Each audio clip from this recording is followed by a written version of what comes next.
showing off all her stuff, but Uh-huh. boom. Okay. We are recording, and I don't know if you got the chance to see the other one, but it's super freeform. Like, I'm not gonna get super locked into rigid stuff with Okay. this podcast. I wanna have it be a very relaxed, just very almost conversation. Conversation. Okay. Okay. I mean, like lunch yesterday. The day before. Oh, yes. I'm sorry. See, because yesterday was like a blip for me. I was at work all day. So, Oh, wow. Okay. Yeah. I all almost right. went there yesterday, though. I almost did, but I ran out of time. To Yeah. the same restaurant we went to. I mean, that was really good. Their falafel was It pretty was impressive. really good. And that Baba Ganoush, I must say, that was a good one, Michelle. They're all not good like that, you know? I have never had it warm. I've And never had it that way. Nope. yes, it was good. Yes. Okay. I want it. So, yeah. All right. So the whole deal, the whole impetus behind this was I wanted to talk to women who have experienced that transition of identity into motherhood, and now your kids are not babies. They do not need that 24/7 imminent availability in the same way. Who are you now? And that kind of thing. Like, how has your identity shifted? Has that been a conscious shift? Does it just, has it just evolved and it's happened? Who were you before kids, and who are you post mom? That makes Oh, sense? yeah. That's a loaded statement there. But yeah, it makes sense for sure. So, how old were you when you got pregnant for the first time? Oh my gosh, Michelle. How old was I when I got pregnant for the first time? Okay. So I was it's 2011, it's 2025. How many years is that? 14 years ago. 14 years ago. I'm 45. So I was 31. Yep, 31. I was Wow. 31. Yeah, when I So first got pregnant. you were a grown up for I all was. intents and purposes. Yep. What were you doing? Okay, so at that time, I we were probably just 11, 4 years into marriage, so still very newly married. We had moved from we were in Michigan to Houston to Pennsylvania. So it was a lot of movement. My husband, he actually, so when we were engaged, he started off in PA and then they moved him to Pennsylvania, which is the headquarters of his job. But by the time we got engaged, like towards our about to be married, he got another position and we already knew he was going to come back to PA. So I only lived in Houston for like 3, 4 months, and then we were back in PA, which was familiar to him because he had lived here a year. So but it was And so all Lehigh Valley, PA, too. yes, Lehigh Valley, PA. Yep.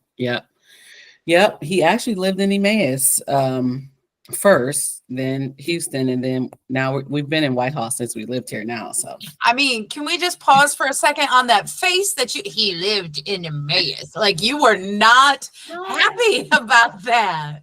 let me tell you, I knew obviously Pennsylvania, everybody knows Philly, but you come to Pennsylvania and somebody takes you to Emmaus and Easton, you're like, what is this place? Yeah, I had never heard of any of those cities. So it was different. Definitely different.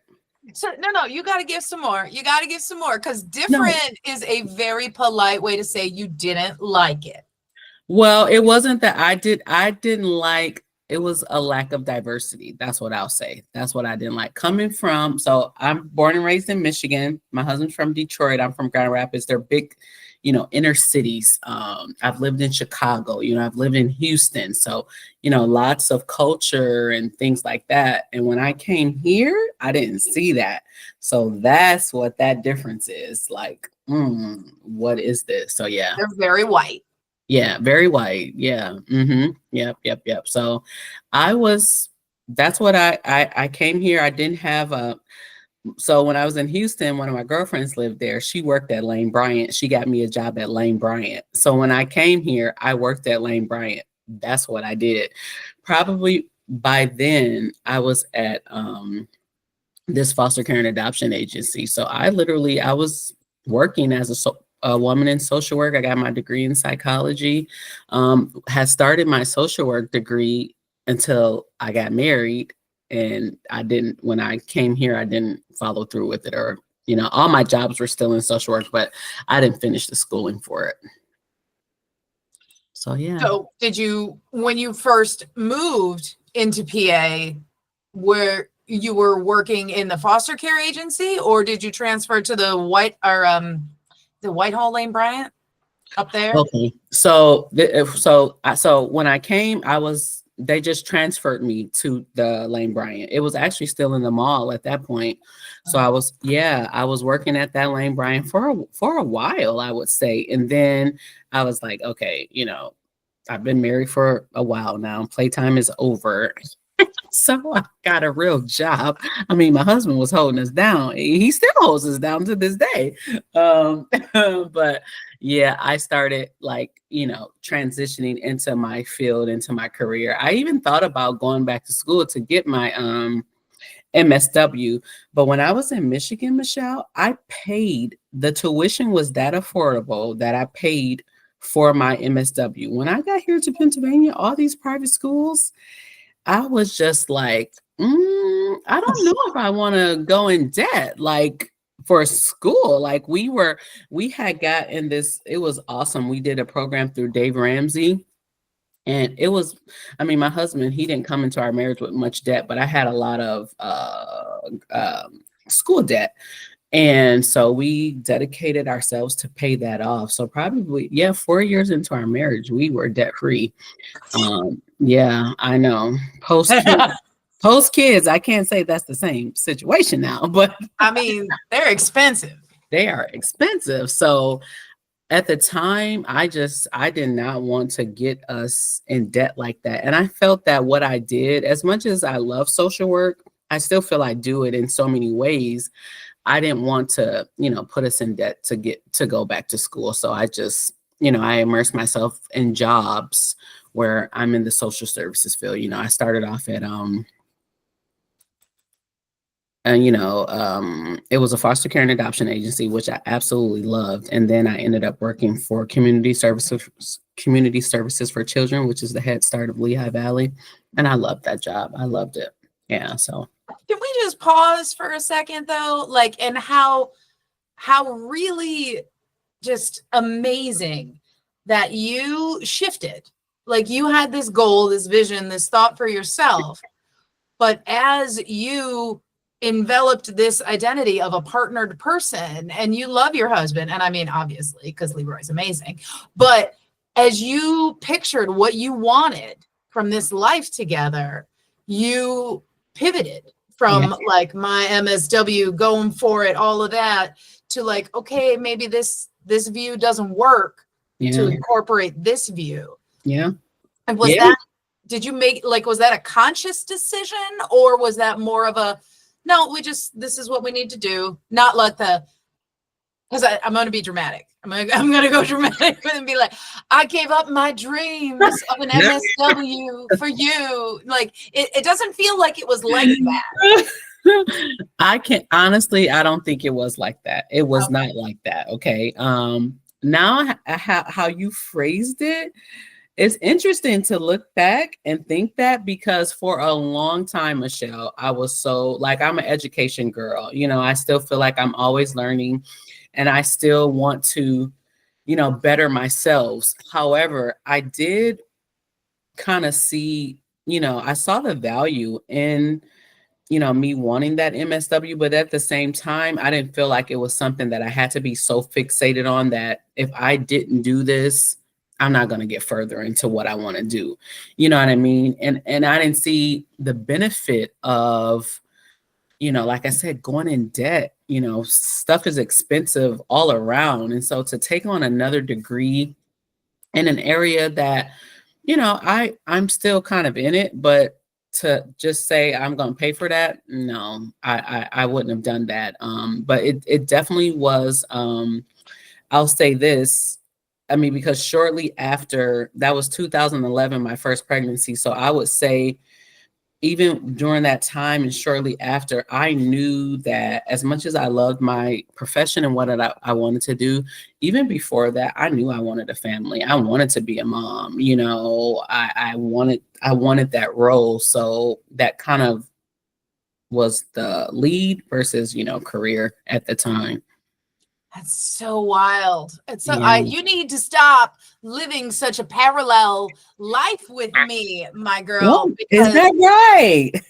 on part of my journey, I was so locked in on the PhD that I was like, I am nothing if I don't have this. If I don't Yes. get there, Michelle sucks. Yeah. Was where Yeah. my head was at, and obviously the resulting negative mental space and all of those things for my journey. But it sounds like for you it was a much more like, this doesn't align with my goals. Yeah. And Yeah, it was. I won't say it wasn't a mix because I stuck for it a long time. Like I looked at all these schools. I was thinking if I was going to try to do it online, I guess I would say for a period of time, I really, really, really wanted it.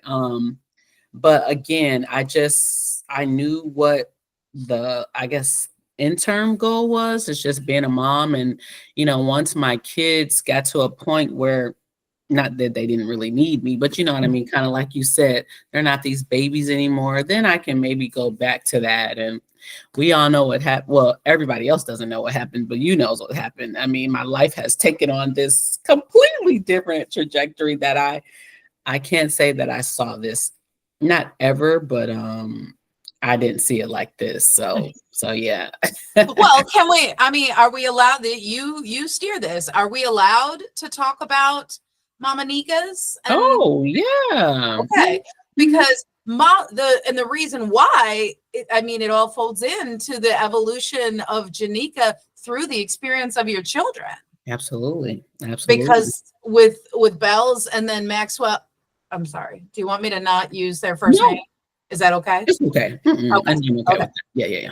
When you had your babies and the allergies came and you saw like, oh, this is not like this might affect my quality of life. This is affecting everything. Yes.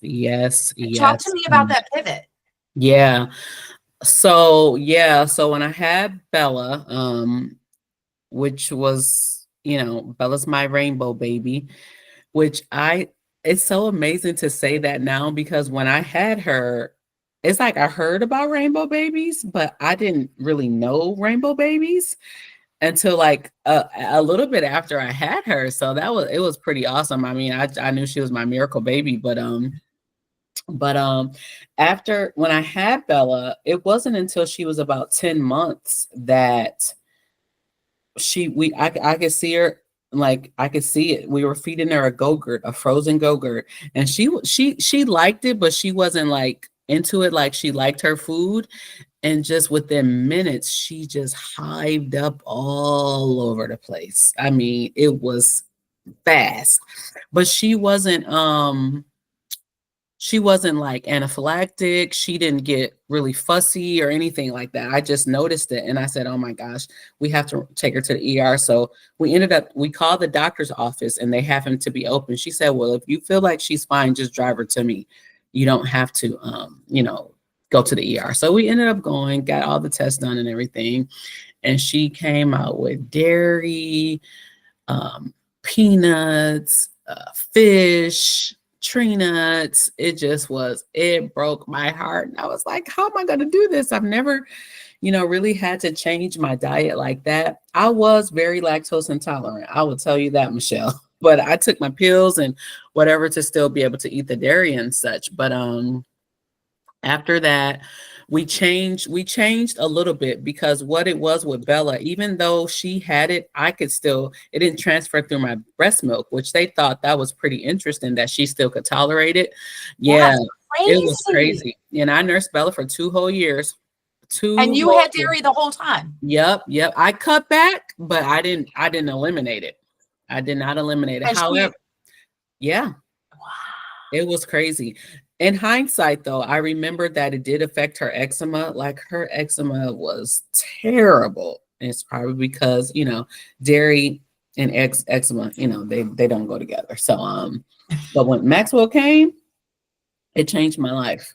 It changed my life completely because he could not tolerate dairy or eggs any type of way.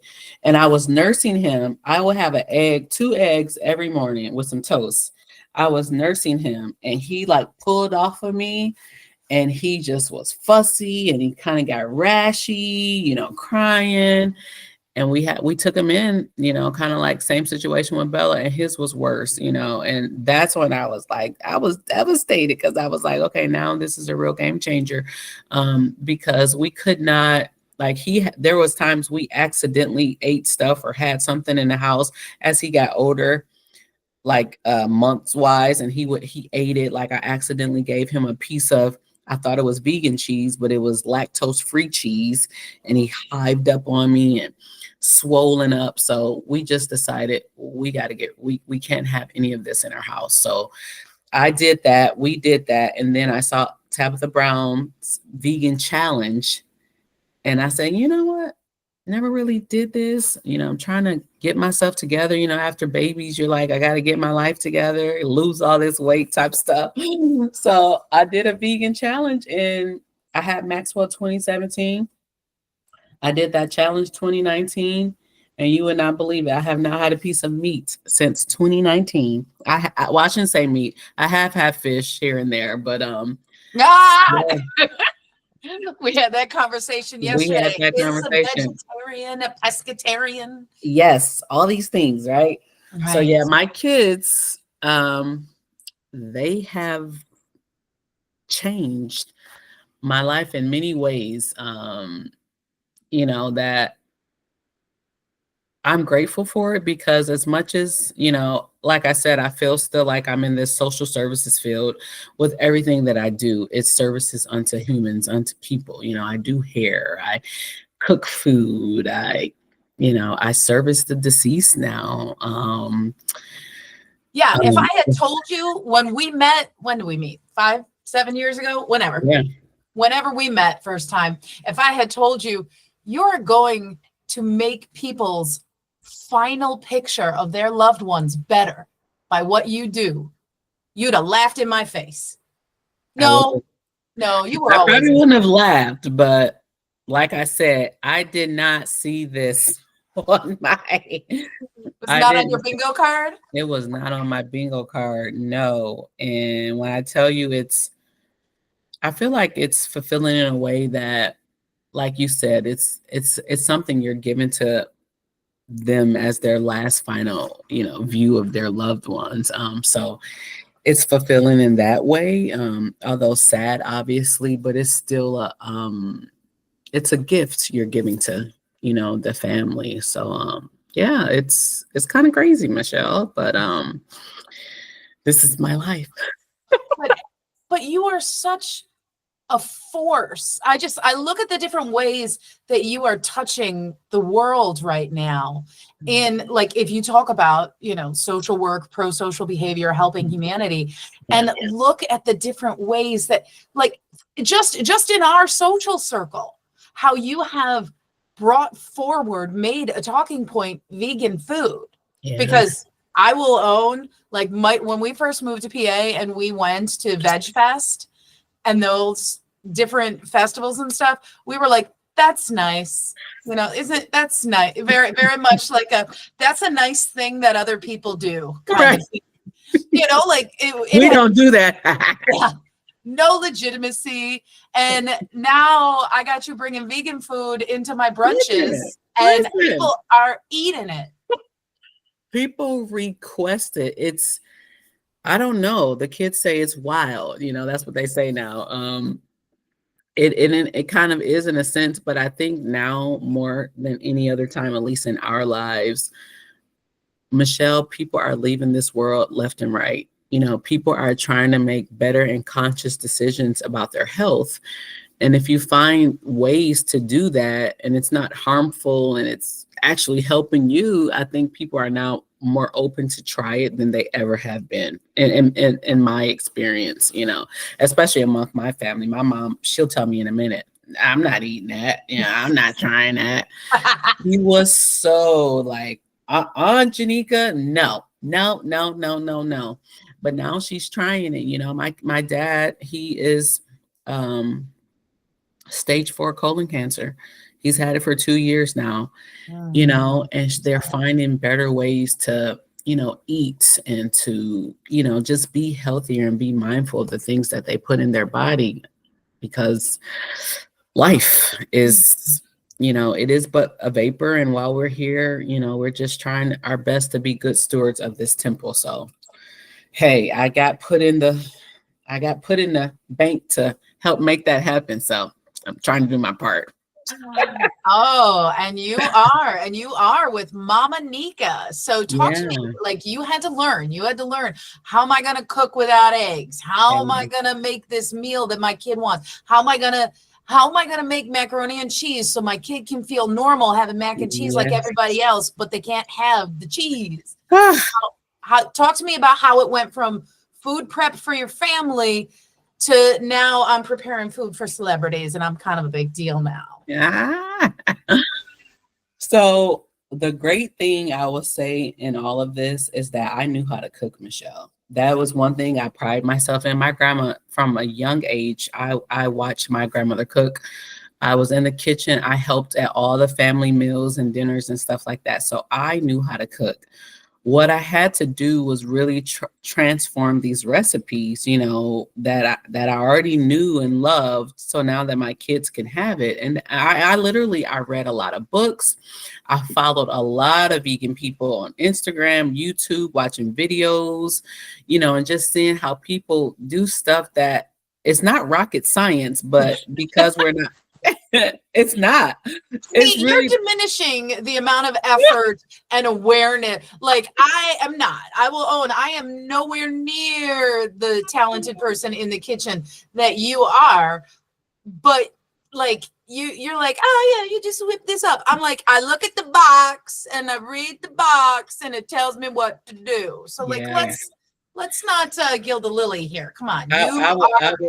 I will. Yes. I'm sorry. Because for me, a lot of stuff comes natural, you know, like people are like, oh, how did you learn how to braid hair? Well, I just sat and watched my aunts and then it became me. I don't know, you know, I do think some things do come natural for us. So for me, I would just say it wasn't, this, oh my gosh, it's so hard. I just had to know what I needed and just apply it. And you'd be amazed as to how many things that you don't need egg, especially with the price of eggs right now. I can tell everybody how to make some things without using eggs. So I mean, you could just spell that. No, seriously. And even my grandma, what I love most is that my grandma, she loves pancakes. And I didn't know this until I got older. And my kids love pancakes. So I had to find me pancakes, right? I got this recipe, Michelle, off like a Tasty Cakes or something website. And I was like, there's no way that these pancakes taste as good. Michelle, these pancakes taste so good. And I said, let me try this. So I made up a batch of pancakes. I froze them and I sent them to my grandma all the way in Michigan. And my grandma said, those are some of the best pancakes she's ever had. I said, Grandma, when I tell you, I know, I just wanted to know if you were going to say the same thing, because I agree. If there's some of the best pancakes, no butter, no milk, no egg. And it's like no butter. No butter. The vegan butter, Michelle, it does the job. I know. People say it's not the same. It is not the same, okay? However, it is I'm telling you, it's a good substitute when you have. And I think when it's paired with something that already tastes good, you're like, this is good. You're not really missing the true butter in that sense. But yeah, there's so many things. This is why I love you, though, because you're not trying to be like, no, it's totally the same. And if you No. don't believe so, blah, blah, blah, like almost guilting me for, the butter experience is, I grew up broke. So like, I vividly remember when we started having butter in the house. Really? Because we had Country Crock. Because Country Crock is cheap as hell, and you got a pot of it. You had that big old plastic tub. That big old tub. That you weren't sure when you went in the fridge. You weren't if sure it was butter. If it was butter or if it was leftovers. Because it might be. And the one time I was hurrying to get some toast, and I ripped the top off, and beef stew went off.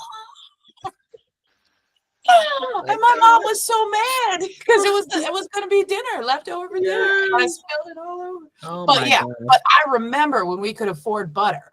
And that is interesting, Michelle. And now when you say that out loud, I'm telling you, the only time that I really remember seeing like sticks of butter is during the holidays, because my grandma used real butter in pies and stuff like that. But in my house, I can't tell you that we had butter like that. We had Country Crock because my mom, she wasn't the cook like that. She just wasn't. She'll tell you right now. She's like, I've gotten better, but I wasn't the cook like that then. So I saw real butter at my grandma's house. I saw Country Crock in my refrigerator. So that's so interesting. You made that distinction because you got to stop living a parallel life. What's up? That is so funny. But yeah. Mm-hmm. Oh my gosh. Yeah. But so you're selling me this, and where I'm going is that like you don't pretend. You don't pretend anything, but recognizing how good plant-based proteins are for your body and helping decrease inflammation and leaky gut. Yes. All those things. And I tell people all the time, I said, people eat with their eyes. And so, and a lot of people, kind of throw shade at plant-based vegans because we call stuff fried oyster mushrooms, fried chicken. Well, I do still call them fried oyster mushrooms, but I think people like to put the mimic on it because people, again, they read with their eyes. They want to know things that are familiar to them. So that's kind of why they put this mock on them. But I tell people all the time, it's battered like chicken. Does it taste like chicken? No. It'll make you think of chicken because the seasonings are the same. You get the texture, you might get the crunch. It does not taste like chicken. But it's good. So you're not going to really be thinking about, oh, I'm missing fried chicken because they're flavored well. So that's, kind of how my play on it. And people, who doesn't love macaroni and cheese, right? The people love macaroni and cheese. And I would have never saw myself entering a competition for vegan mac and cheese. But when I tell you those people, they're crazy. They're crazy and they love it. So just to know that this is like, it's really becoming a thing. It's a thing, not becoming a thing. It really is a thing. How many people entered the SmackDown? Michelle, it has to be at least 200 to 300 people that come through there. It's a lot of people. Let's open it up because hundreds of people will be watching this video, and we should say that Bethlehem, Pennsylvania has a competition for vegan mac and cheese called SmackDown. And now Janicca is telling us it can't be hundreds of people enter. I'm gonna call her and ask her now because I know who runs it. I'm gonna call her and ask her how many participants. It's at least 150. I know. I would say 200. And so what if I go, I'm gonna get a little sample cup of 200 different kinds of vegan mac and cheese? No. I'm saying that's how many people come through the competition. Okay, so try to get a sample. Correct. There's about, it's 8 to 10 vendors, Okay. People that like, Mm-hmm. Yeah. So are they all, besides you, as an individual? Are they restaurants, or who are the other vendors? Yes, that was the amazing thing. Like, here I am, this home chef against Amon's roasted. Oh gosh, Amon's roasted. It was another Paranormal Pizza. They're a smaller vegan restaurant in PA, but they are a restaurant. And the other one was, they were formerly known as the Hummus House, but then they changed names. But oh, I didn't know they had a different name. Yeah, well, and now they're not even open anymore. They're closed down. But yeah, it was myself and one other woman who were home chefs, caterers. All the rest of them were brick and mortar restaurants. Wow. Yeah. And let's tell everybody what you won. Yes, this past November, I was the kids' choice, the judge's choice, and in first place. And then overall, the whole thing, I came in as the first place runner up. So, but yeah. Look at you, Miss Lady. I mean, and how awesome. long has Mama Nicca's been a public, like I could be a customer of Mama entity? Nicca? Yeah. So I did my LLC in 2022. So 2.5 years, not even. Yeah, 2.5 years. Yeah. I started like slow during COVID, as a lot of people did. But yeah, that's when I really made it official in 2022. Yeah. So, and this is wild because like when with Maxwell, you had to learn, you had to reinvent your understanding of food and all of those things just to be able to be a mother to him, to take care of him, to guide him and love him to thrive. And inside of that identity, you evolved this into who you like. Were you ever going to be an entrepreneur, a businesswoman? Oh yeah, I was going to be a businesswoman, and it was in the sense of, because see, my first love was doing hair. I've done hair since I was 10, 11 years old. I did it while I was in college, on the side. So I always was like, I never really wanted to like work in a salon. I wanted to own my salon. I would do hair when I wanted to do it, type thing. So I saw myself having I used to envision myself having this strip mall with a salon. I love children. When I first moved here, Lane Bryant was always there, but kind of like after Lane Bryant, when I was like, well, I'm going to be the stay-at-home mom, I'll watch other people's kids. I was going to do like an in-home childcare, but the Whitehall, I feel, would not allow me to get my home license because they said I didn't have enough parking spots in front of my house for people to drop off and pick up their kids. So yeah, that was a thing. I went and took classes and all this stuff through the state, and Whitehall was like, nope, we're not licensed in your house. So I kind of like took that as a sign. Okay, well, not supposed to go in this direction. But yeah, I've seen myself as an entrepreneur. Absolutely. This side of it, nope, never saw it. Thought I was going to be hair and childcare. That was it. Wow. And so the pivot that motherhood brought in stayed with the dreams that you saw yourself. Yes. Just didn't think you'd be swimming in Hollywood kind of stuff. And yeah, it has truly been it's been an amazing experience to be here, and just how it's evolved and people requesting, like I did the news segment. The first time I did the news segment, 69 News. The first time,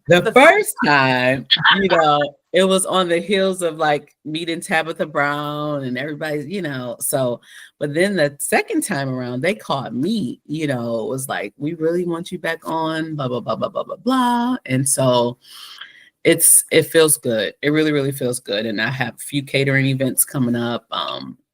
And I think it's just getting bigger and better. And this is kind of like the vein I want to be in.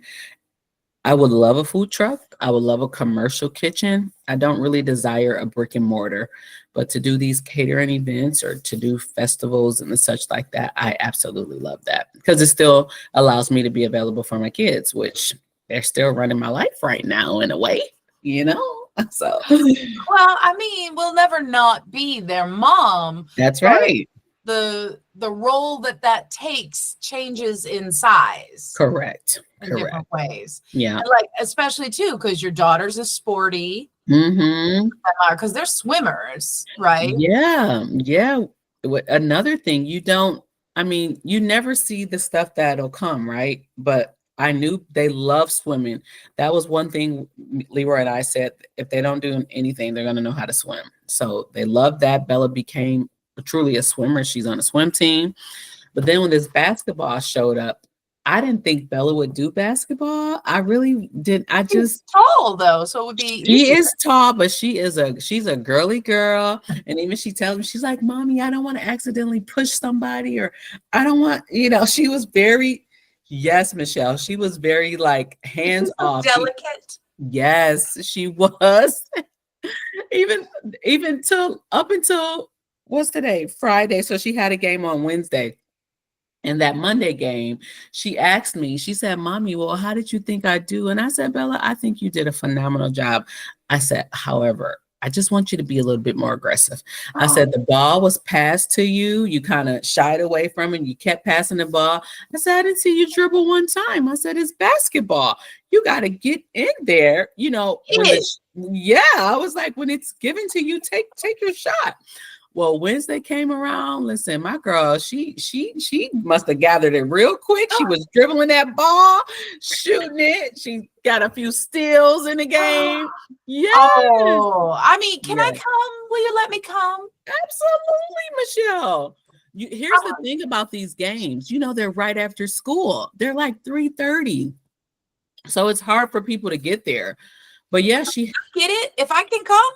Yeah, she has one Monday at 3:30.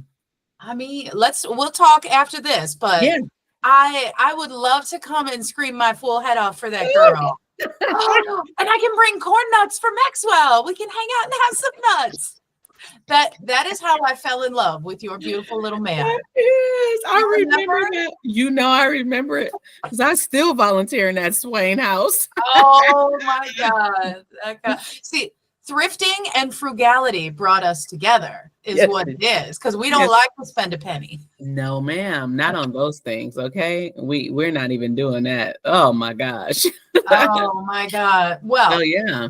This was the big deal. This was what I was wanting to talk about. I wanted to talk about how you became this beautiful, magical, wonderful person that I am blessed to be friends with. Oh, yes. Because we evolve and change and experience life in so many different ways. And if I am allowed to ask very publicly while we're on the camera and everything, can you come back and talk to me again another time? Absolutely. Just always open. Yeah. Well, and I like being able to create this content and make it available so that other people can see themselves inside this, because as women, we don't, if you don't have girlfriends that you can talk to, it can be when we moved to Pennsylvania, I didn't have anybody. I didn't have anybody that I could see and talk to and feel seen as a parent. Wow.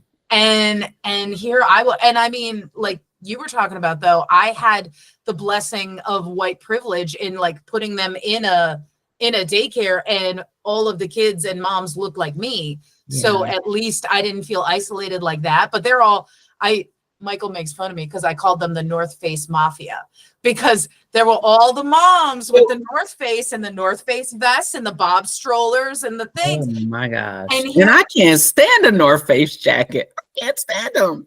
and here I am in my Goodwill jacket and my Britex here. I'm thinking I'm all fancy with a Britex. Okay, and Britex are not cheap. Right? Yeah. Here, I was feeling super blessed and bougie that I got this, and then these bitches are coming up in their Bob strollers and all of that, and I remember that feeling of just desperate isolation and not access like that. And so letting people see how amazing moms are, and that you don't have to be alone. You don't have to feel like that. There are moms out here that are struggling and all of these things. So that's my goal. It's awesome, Michelle, because I think that's the part, and I think some people are a little, they're not as well, and you wouldn't necessarily call yourself a social butterfly, right? No. No, and I don't know how, but I do know how. I see the duality in it. However, me as a social butterfly, I'm like, come on, girl, you better, don't be out there by yourself. Yes, I'll come over. Yes, come to the play date. I am that person. And so I find myself bringing everybody to the group and like, hey, if you're open, if you want to be a part of it, it's here for you. And I'm so grateful I grew up in a mixed place. I had white friends, I had Spanish friends, I had Black friends, I had friends of all different ethnic backgrounds, religious backgrounds. And so I am very okay with, being amongst anybody. I don't necessarily like being the minority, but guess what? If I got to be the minority, you're going to know who I am in the minority. So it doesn't bother me, not one bit. So I'm grateful for that, and having just friends from all different type of backgrounds. And it's a blessing to have that, because I know everybody's not comfortable, or they don't want to be, or their experiences have made them be otherwise. So but community is truly, truly where it's at. And as moms, we do sacrifice ourselves in a lot of ways, but at the same time, in that sacrifice, I feel when we find our purpose and what we want to do, we can always weave it in it. We might have to take a back seat in this season because we got to do this with our kids, but we can come back to it, and I'm just grateful I was able to come back to me and be intentional about what I wanted to do. And hey, it's going well. Oh my God. See, you give me another one. What? Come back to me. I was so grateful I was able to come back to me. How beautiful is that statement? Now you give me another one.